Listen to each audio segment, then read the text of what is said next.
कारण शासनाने जे नवीन धोरण आलेले आपल्या एन्व्हायरमेंटल डे दिवशी त्यांनी जाहीर केलं हे धोरण आणि ह्या धोरणाचे खूप दूरगामी परिणाम आपल्या देशावर होणार आहेत. मित्रांनो, या धोकीही आहेत, संधीही आहे. नेमकं काय काय आहे ते आपल्याला समजून घ्यायचं आहे, म्हणून हा व्हिडिओ. मित्रांनो, काय धोरण आहे जे एन्व्हायरमेंटल डे दिवशी शासनाने जाहीर केलं. मोठी जाहिराती दिली होती आणि पेपरला बातमी दिली होती. ती बऱ्याच लोकांच्या लक्षात आलं असेल किंवा नसेल.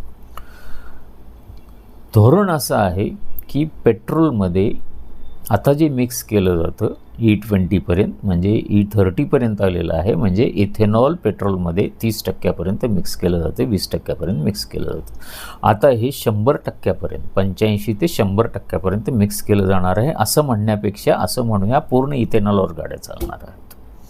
मित्रांनो, यासाठी आपण तयार आहोत का, हा पहिला मुद्दा आहे. कारण त्यासाठी तशा गाड्या तयार आहेत का, तशा ऑटोमोबाईल गाड्या तयार आहेत का. मित्रांनो, त्या एन्व्हायरमेंटल डेच्या दिवशी आपले जे मंत्री आहेत त्यांनी ही अनाउन्समेंट केली की 5000 असे सेंटर्स, म्हणजे इथेनॉल 85%, 100% असे मिश्रणवर चालणारे, ज्याला आपण थोडक्यात पेट्रोल पंप म्हणतो, त्याच्याऐवजी इथेनॉलचे विक्री केंद्र जे गाड्यामध्ये भरले जातील असे विक्री केंद्र उभे करणार आहेत.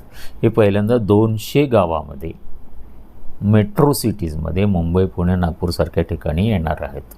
म्हणजे संधी आहे का, तर संधी आहे इथेनॉल सेंटर उभं करायची.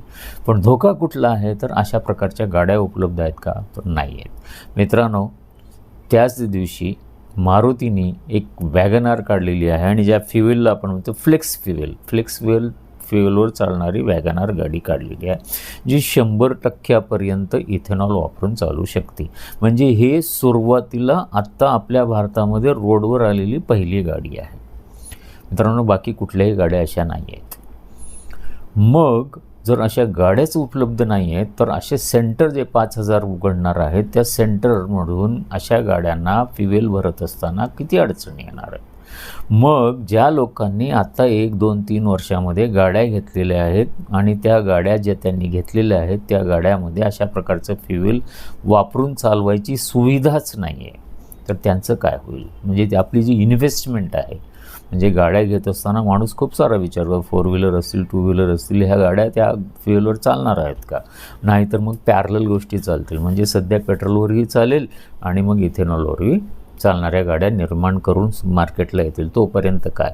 आणि ह्या दोन्हीच्या फेजमध्ये काही EV घेतलेले लोक आहेत, तर त्या दोन्हीच्या फेजमध्ये याच्या लोकांची परिस्थिती काय. आणि आत्ताच सध्या इन्व्हेस्ट केलेले आहेत लोकांनी आणि गाड्या घेतलेल्या आहेत गेल्या 1-2 वर्षामध्ये, मग त्यांना स्विचवर व्हावं लागेल का, हा मोठा प्रश्न आहे. मग ऑटोमोबाईल इंडस्ट्रीचं काय, जे एवढ्या मोठी इन्व्हेस्टमेंट करून गाड्या उभ्या करतात आणि वेगवेगळ्या गाड्या निर्माण करतात, त्या मागच्या गाड्यांचं काय आणि पुढे येणाऱ्या टेक्नॉलॉजीचं काय. मग का असे किट निर्माण केले जातील का, किंवा करावं लागेल का त्यांना की ते अशा दोन्ही फ्लेक्स आणि याच्यावर चालतील, हा मोठा प्रश्न आहे.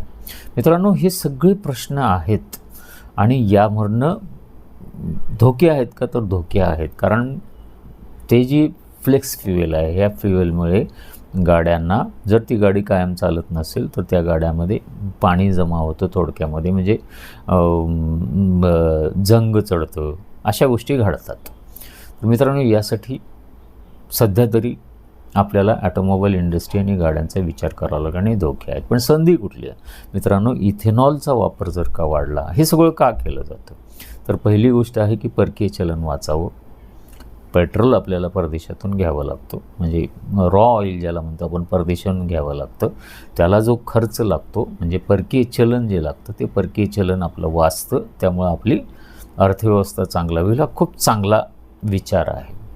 आणि दुसरा, यामुळे बेनिफिट काय होणार आहे, म्हणजे संधी कुठल्या आहेत, हेही समजून घेणं आवश्यक आहे. संधी शेतकऱ्यांसाठी खूप चांगल्या येतील. आता त्या कुठल्या संधी आहेत, तर इथेनॉल जे तयार होतं, ते तयार होतं गुळामध्ये, ऊसापासून, साखरेपासून हे तयार होतं. आणि ग्रेन्स म्हणजे आपलं जे काही धान्य आहेत, ते धान्य थोडक्यामध्ये सडलेलं धान्य म्हणा की, त्याचा वापर करून इथेनॉल तयार केलं जातं. म्हणजे काय होईल, जर का इथेनॉलचा वापर पेट्रोलच्या ठिकाणी व्हायला लागला आणि तोही 100%पर्यंत गेला, आपल्या पेट्रोलची भूक एवढी मोठी आहे आणि गाड्या जर तशा चालायला लागल्या, तर ऊसाची फार मोठी मागणी वाढेल आणि ग्रेनची मागणी वाढेल. मग ही मागणी वाढत असेल तर शेतकऱ्यांना ते लागवड करावी लागेल. आणि शेतकऱ्यांनी तो जर ती लागवड केली, ऊसाची लागवड केली आणि तुमच्या ग्रेन्सची लागवड लागली तर शेतकऱ्यांना 4 पैसे जास्त मिळायला लागतील. मग ही संधी आहे का? तर येस, ऊसासाठी संधी आहे, ग्रेनसाठी संधी आहे, म्हणजे शेतकऱ्यांसाठी संधी आहे. आणि त्याबरोबर मग दुसरी कशाची संधी समोर येते? तर ती संधी येते ती म्हणजे यासाठी लागणारे पूरक जे ॲग्रिकल्चर इम्प्लिमेंट तयार करणारे लोक आहेत त्यांच्यासाठी संधी आहे. जे ड्रीप, कारण ऊसामध्ये पाणी देण्यासाठी ड्रीपची गरज पडणार आहे. मग ड्रीप तयार करणारे, ड्रीपचे वेगवेगळे पार्ट तयार करणारे लोक, ड्रीपचे पाईप तयार करणारे लोक, पाईपलाईनसाठी पाईप तयार करणारे लोक, अशा इंडस्ट्रीजला खूप मोठी संधी येणार आहे. शुगर फॅक्टरीजना मोठी संधी येणार आहे, कारण प्रायव्हेट शुगर फॅक्टरीजना मोठ्या प्रमाणात इम्प्लिमेंट केलं जाणार आहे किंवा केलं. त्याच्यानंतर इथेनॉल तयार करणाऱ्या इंडस्ट्रीला खूप मोठी संधी यासाठी उपलब्ध होणार आहे. असं जर का आत्मनिर्भर देश होत असेल की आपल्याकडनंच प्रॉडक्ट जे तयार होतात त्या प्रॉडक्ट, म्हणजे ज्या मोठी भूक कशाची आहे, म्हणजे आपल्याकडं सगळं अर्थव्यवस्था ह्या गाड्याला लागणाऱ्या फ्युएलवर आहे. आणि हे फ्युएलच जर आपल्याकडं तयार होत असेल आणि त्यावर जर का आपण उभं टाकत असू, म्हणजे स्वतः उभं टाकत असू, आपल्याला परकीय चलनाची गरज पडणार नाही किंवा अत्यंत कमी प्रमाणात जर का पडणार असेल तर ह्या सगळ्या उद्योग संधी मोठ्या प्रमाणात वाढतील येत्या काळामध्ये. शासनाने हा निर्णय घेतला, कुठलंही शासन असो मित्रांनो, हा निर्णय घेणं आवश्यकच आहे. तर हा जो निर्णय घेतला यामध्ये येणाऱ्या ह्या संधी आहेत त्या आपल्याला शोधून त्या संधीवर आपल्याला काम करणं आवश्यक. याबरोबर ट्रान्सपोर्ट सेक्टर आहे. ट्रान्सपोर्ट सेक्टरमध्ये खूप मोठ्या प्रमाणात वाढ होईल, कारण आपल्याला ती वाहतूक करावी लागणार आहे. त्या सेंटरपर्यंत जाव्या लागतील या सगळ्या गोष्टी. जिथे विक्री केंद्र आहे तिथंपर्यंत इथेनॉल आणि मग ब्लेंडिंग करण्यासाठी ब्लेंडिंगचे युनिट्स, त्याचं मोठ्या प्रमाणात वाढ होईल. तर अशा प्रकारच्या संधी आपल्यासमोर उपलब्ध आहेत. तर ह्या बघून आपण ह्या शासनाच्या धोरणाचा विचार करणं आवश्यक आहे. धोके आहेत आणि संधीही आहेत. मित्रांनो, व्हिडिओ आवडला असेल तर लाईक करून शेअर करा आणि बघत राहा माझं ई कप्ते यूट्यूब चॅनल. धन्यवाद.